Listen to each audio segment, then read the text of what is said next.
Autre chose, la mise en œuvre de la CDN RDC, les différentes parties prenantes dans le cadre de la formulation FEM se sont retrouvées en atelier de coordination. Cette rencontre qui s'est tenue à quelques jours de la COP26 est très déterminée face aux engagements pris par le pays pour lutter contre le changement climatique.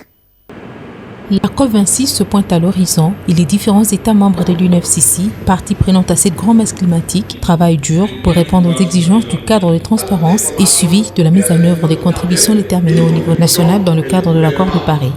En République démocratique du Congo, les différentes parties prenantes ont renforcé leurs capacités sur le processus d'écriture du document du projet dans le secteur de l'agriculture, de la foresterie et autres affectations de terres. Cette réunion d'échange marque le lancement de la phase de développement du document du projet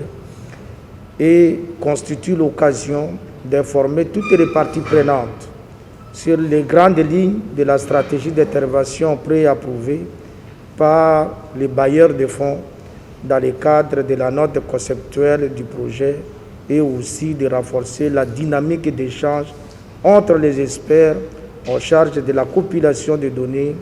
et les institutions responsables de la production, de gestion des données, ainsi que de consolider les réconciliations sur des exigences, les outils de l'estimation des émissions et absorption de gaz à effet de serre.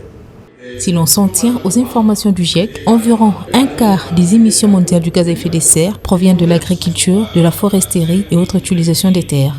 Un tableau qui démontre l'importance de ces secteurs sur lesquels il faut travailler dans le cadre de l'atténuation des gaz à effet de serre dans la lutte contre le changement climatique. Les travaux de ces jours permettront également aux parties prenantes de commencer à répondre aux besoins en information identifiés par l'équipe de développement du projet, en recueillant des suggestions sur l'orientation du projet, notamment en termes de renforcement de capacité des partenaires du secteur affolu.